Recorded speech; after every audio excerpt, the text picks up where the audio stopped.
Nir Malakenyam kanas diatin kon tin linka ruashni kanur online TV. Bia Kamal, Nir Malakenyam. Mi jiram jidit kajan channel kanur online TV angot ken konowo kaler ban gajan gwasame der subscribe. Online TV kajan gwasame ban ruashme ban jaling. Ler ban lingane bukon ling riang muche talk rewish ka kobo katier gol. Chala deno te kene dang di te shanak kene dang dok tungod jor karam kelmete ka bot akan kono ni ami jiram jadid kan war online TV der subscribe ki der janyo ka nasan ko ken ko bler content banon ka online TV bikan chamala shukaji ban re ka me ban jalat ka do branan chatwo ka jan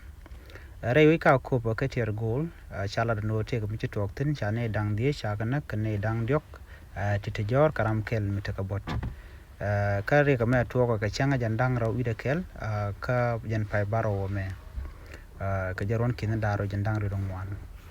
ka tuwa ka chang dar no kane tin kon ni chire kam ja chopa ka dol gor ka tijal tijen ka kan cha ka ped murlene kan murlene chi kane dang die chi kan kana karam kel mite ka bot kane dang jok te jor te ka gwas den mite ka ke kane de shana kwai ka ja Shauraj machajalat terpal lurtur kweren chidore ka wanding kane toto ka doli dulgora jen dulgora ka gambela ka Ethiopia ko beka wolonka ki beka o shemane ken beken ka gulen wini ko ngai kono gar kon gor ka Ethiopia la kan la jen beken dawich ko wen warteten beken mana ken ke gwan ken beken ka gul ke shemane ken ando mo ado me wejbech ko kane konta ki Ethiopia mi chadul gor ka gagla kane jen bika wo dawich bika o longa an gwas mo shi ku shurum ka murlene an gwa dana rum utin chala da rum ka to rop jendien ka kamat wakok chwa ka chuna kan gwas mo ne charo ma chajalat terpal kane tin chanak ka gat shenku dangro dolo lo ka dangdiok ram keren ta ka boda dolo ka ka kobo netin te jor ka dol shen ko dangro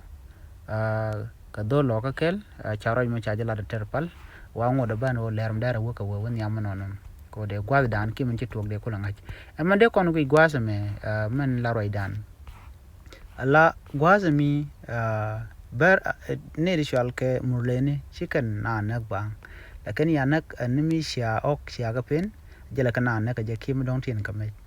no manda dien kane de ti shal ka berti kane ite mojita anore ade ga jende ga na pet gwad ngai kane no dong tele ne tibika maktin kala ro le lo ne lo ka murlene ka shi ka murlene kana kan panken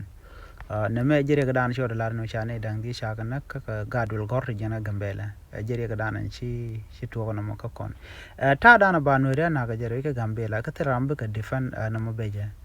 shi ka jere ga ci toga ngai kon ma toga kor ka mi sha ngwan yel sha je sha na wo dwan maitin ke sha nor sha maktin ka kamro refugee camp ta gambela ka ngwan yel no ka churi kam cho to kon thong mi ne ti ngai kan loda milet kan dola kana let ba kul bi nat kul confuse ke sha bula ngaje no te ka mi la roda kana tin de ber pan kan kala na bian na ko kana jel ka maj bi kana ngoi ko gwat mi ke lu ngai kana re ro mi ke lu kene kon la jel chemil kana ya na ka wantwa ke ka matar ente me jere ga dan shor lar ne me ene gor jeno bi ay nyoka nasin ko ken ban lere ko ken bu kon len ling kan online TV ya te kamal